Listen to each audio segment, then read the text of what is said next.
Kaffa वस्सलातु वस्सलामु अला मन ला नबिय्य बअदहु वला रसूल बअदहु वला उम्मत बअद उम्मह वक़द क़ाल अल्लाहु तबारक व तआला फ़िल कलामिल मजीद वल फ़ुरक़ानिल हमीद। अऊज़ु बिल्लाहि मिनश शैतानिर रजीम। बिस्मिल्लाहिर रहमानिर रहीम।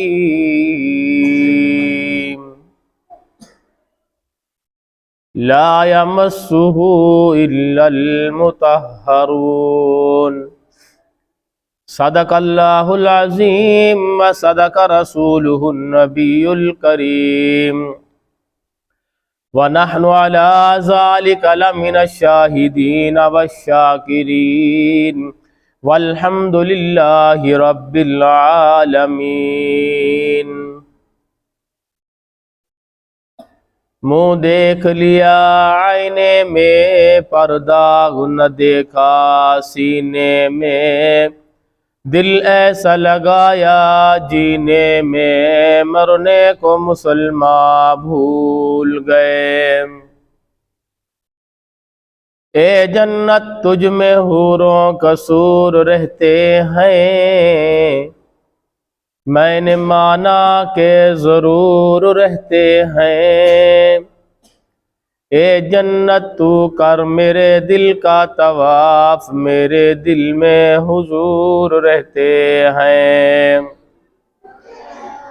गुनाहगारों न घबराओ, सियाकारो न शर्माओ, खड़े दरबान रोकेंगे, हुक्म होगा आने दो, ये उम्मत है मोहम्मद की।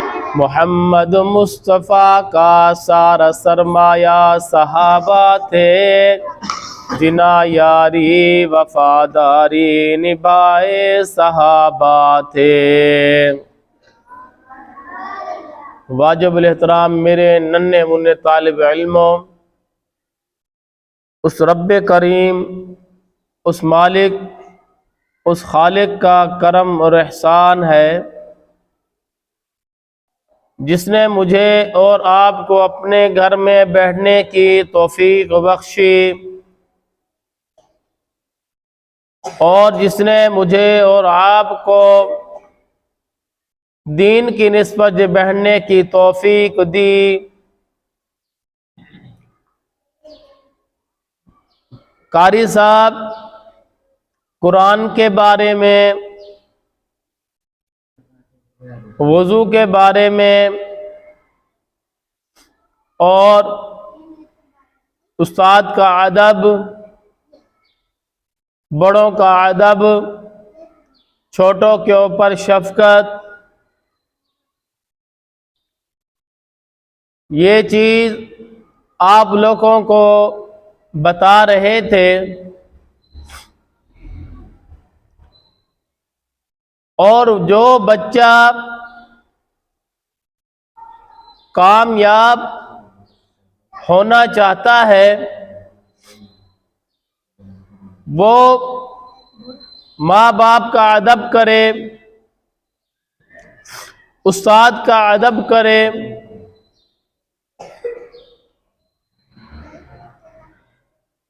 और जो आया हुआ मेहमान है उस्ताद, कारी साहब उनके साथ, मेहमान के साथ बैठे हुए हैं, तो वो बच्चा जिस क्लास में भी पढ़ता है वो उस क्लास में काम ही क्यों ना हो तो वो बच्चा उस कारी साहब के पास ना जाए। जिस बच्चे को कारी साहब अपने पास बुलाए, वो बच्चा खड़ा हो जाए, वो आकर सलाम करे, मुसाफा करे, हाथ मिलाए और फिर कहे जी कारी साहब आपने मुझे बुलाया है। और अमूमन ये होता है कि जब कारी साहब के पास उनका कोई पढ़ाई के दौरान कोई मेहमान, कोई दोस्त आ जाए तो बच्चों के उस टाइम वो बच्चे उस टाइम बहुत खुश होते हैं।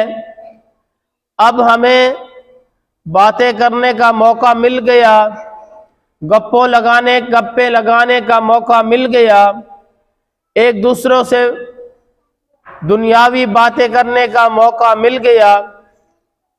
वो बच्चा गौर से बात सुन ले, उस बात पे गौर करे। एक छोटी सी मिसाल दे रहा हूं। हमारा घर है, हमारे दूर दराज से मेहमान आए हुए हैं। जिस कमरे में मैं जा रहा हूं वो खास कमरा है, उसको बैठक भी कहते हैं। उस कमरे को बैठक के अलावा मुसाफिर खाना भी कहते हैं। यानी इसमें कोई मुसाफिर दूर दराज से आएगा, वो यहाँ आके क़याम करेगा, वो यहाँ आकर बैठेगा। तो हम उस कमरे में ऐसे जाते हैं जैसे हमारे मुंह के अंदर ज़बान नहीं है। हम लोग ऐसे चल के जाते हैं जैसे हमारे पाँव के अंदर कोई ऐसी चप्पल नहीं, ऐसी जूता नहीं। हम बाहर जूता उतार कर जाते हैं। उस मेहमान को ये मालूम होता है इसके बाप ने, इस बच्चे की माँ ने इस बच्चे की अच्छी परवरिश की है, अच्छी चीज़ इस बच्चे को सिखाया है, तरबियत इस बच्चे की माशाअल्लाह बहुत अच्छी है। वो मेहमान इन बच्चों की तारीफ करेगा, वहाँ जाके बताएगा मैं फलां के घर गया था और वो बच्चे ऐसे शरीफ हैं और ऐसे बैठे होते हैं, उनके मुंह के अंदर ज़बान भी नहीं है और ऐसे आराम से आके सलाम करते हैं। सलाम करके पानी रखना हो पानी रख के चले जाते हैं, खाना रखना हो खाना रख के चले जाते हैं। कि और चीज़ देनी हो, फ्रूट देना हो, जो चीज़ आके देनी हो सलाम करके वो चीज़ रख के चले जाते हैं। इसी तरीके से जो कारी साहब के पास मेहमान आया है और कारी साहब जिस बच्चे को समझा रहा है मेरे खास मेहमान आ रहे हैं, आप बच्चे जितना भी बैठे हैं खामोशी से नीचे कुरान के अंदर देख के पढ़ते रहो, कुरान के अंदर देखते रहो। जो मेरा मेहमान आया है वो ये ना कहे कारी साहब ने हमारे आप लोगों को क्या तमीज़ सिखाई है। जो बच्चे कारी साहब के पास पढ़ते हैं वो बच्चा बदतमीजी नहीं करे, वो बच्चा नीचे देख के पढ़े, वो कारी साहब की जो वो तारीफ करेगा, जो मेहमान तारीफ करेगा, और कारी साहब की खुशियाँ और उबाला हो जाएंगी, खुशियाँ और बढ़ जाएंगी माशाअल्लाह। जो मेहमान मेरा आया हुआ है उसने मेरी तारीफ नहीं की, इस बच्चों की वजह से मेरी तारीफ हुई है। मैं इस तारीफ के काबिल नहीं था और मैंने जो बच्चों को समझाया उन्होंने मेरी बात अपने दिमाग में बिठाई, दिमाग में बिठाने के बाद उस पर अमल किया और जो मेहमान आया था वो तारीफ करके गया है। आप लोग ही कारी साहब की तारीफ करवा सकते हो, आप लोग ही कारी साहब की बेइज्जती करवाते हो। सब कुछ आपके ऊपर कारी साहब ने छोड़ा हुआ है। आप लोगों को बार बार समझाते हैं कि कोई मेहमान आ जाए, बाहर का आए या इधर का मेहमान हो, मेहमान मेहमान होता है, मेहमान अल्लाह की रहमत है। कोई मेहमान आ जाए, कोई काम हो, कोई बच्चा बदतमीजी कर रहा हो, खामोश होके बैठ जाओ। वो मेहमान चला जाए, जाने के बाद कारी साहब के पास आओ, कारी साहब आप जब मेहमान के साथ गुफ्तगू कर रहे थे, मेहमान के साथ बात कर रहे थे, ये बच्चा इसने मुझे गाली दी है, इस बच्चे ने मुझे थप्पड़ मारा है, इस बच्चे ने मुझे धक्का दिया है। वो बाद में आके कारी साहब को कहो, कारी साहब वो एक्शन लेंगे, कारी साहब उस बच्चे को बुलाएंगे, कारी साहब उस बच्चे को समझाएंगे, कहेंगे इधर आ बेटा, जब मैंने आपको कहा था मेरा मेहमान बैठा हुआ है, आपने इसको गाली क्यों दी है? गाली देना बुरी बात है, गाली देना क्यों गाली दी है? इस बच्चे ने आपको क्या कहा है? इसने आपसे बदतमीजी तो नहीं की, इस बच्चे ने आपसे बदतमीजी की है तो आपने मुझे बताया है। मुझे बहुत खुशी हुई है कि मेरा बच्चा मेरे लिए आराम से बैठा रहा, वो गाली बर्दाश्त की, वो थप्पड़ बर्दाश्त किया, वो मार बर्दाश्त की। मेहमान जाने के बाद वो मेरे पास आप चल कर आए हो, कारी साहब उसको नसीहत करेंगे, उसको समझाएंगे, बेटा गाली देना बुरी बात है, मारना बुरी बात है, हम एक हैं, एक कुंबा है हमारा, हम एक साथ पढ़ते हैं, हम एक साथ बैठते हैं, हम एक साथ खाते हैं, छुट्टी होती है एक साथ जाते हैं, घर से आते हैं एक साथ आते हैं, यहाँ के पढ़ते हैं, एक साथ बैठते हैं, सारा दिन हम आपस में रहते हैं, आपस में बैठते हैं। वो कारी साहब उस बच्चे को समझाएगा, उस बच्चे को हर चीज तरबियत देगा, उस बच्चे को हर वसीयत नसीहत करेगा कि आप यहाँ के जब हमारे लिए यहाँ आए हो, पढ़ने के लिए आए हो, पढ़ने के घर से आए हो, हमारे पास आए हो, तो आप लोगों की नसीहत करना, वसीयत करना हमारा काम है, आप लोगों को समझाना हमारा काम है। माँ बाप आप लोगों को घर से भेज देते हैं, जाओ कारी साहब के पास जाके पढ़ो, पढ़ने के बाद उस पर अमल करो, और जितना आप लोग कुरान पढ़ो, कुछ पढ़ो, कोई चीज सीखो, उस पर अमल करो, अमल करने के बाद वो चीज, हर चीज के ऊपर गौर करो। कारी साहब ने जो अल्फाज, जिस अंदाज से कारी साहब ने हमें समझाया है, जिस अंदाज से कारी साहब ने हमें बताया है, वही अंदाज अपनाए, उस अंदाज से कुरान पढ़ें, उस अंदाज से पढ़ें। अलिफ वाली तख्ती नूरानी कायदा है, नूरानी कायदा वाली तख्ती आप लोग पढ़ रहे हैं, तो जो कारी साहब जिस तर्ज से आपको समझा रहे हैं उस तर्ज से पढ़ें, जिस तर्ज से समझा रहे हैं, इधर करो, इधर करो, जिस तर्ज से आप लोगों को समझा रहे हैं उस तर्ज से पढ़ें। कुरान पढ़ रहे हैं, जिस तर्ज से आपको समझा रहे हैं गौर करें, जैसे कारी साहब हमें पढ़ा रहे हैं हम लोग वैसे पढ़ें, जिस तर्ज से, जिस अंदाज से, खड़े होकर, बैठकर, जैसे भी पढ़ें कुरान पढ़ें। कारी साहब एक बच्चे को सबक याद नहीं होता, उस बच्चे को बुलाते हैं, अपने साथ बिठाते हैं, कारी साहब मेरा हाफजा काम नहीं कर रहा, मेरा दिमाग काम नहीं कर रहा, मैं क्या याद करूं, मैं कैसे याद करूं? कारी साहब हिज्जे करके उस बच्चे को समझाते हैं, हिज्जे करके उस बच्चे को बताते हैं, बेटा इस तरह नहीं, इस तरह याद करो।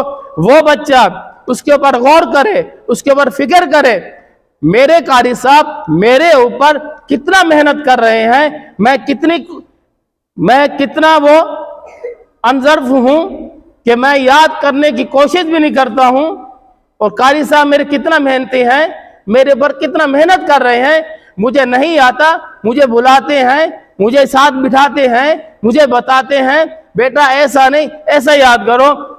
जो बच्चा घर पढ़ने के घर से आता है और बगैर उसके सबक सुनाए घर जाएगा तो कारी साहब का कितना दिल दुखेगा, दुखेगा नहीं दुखेगा?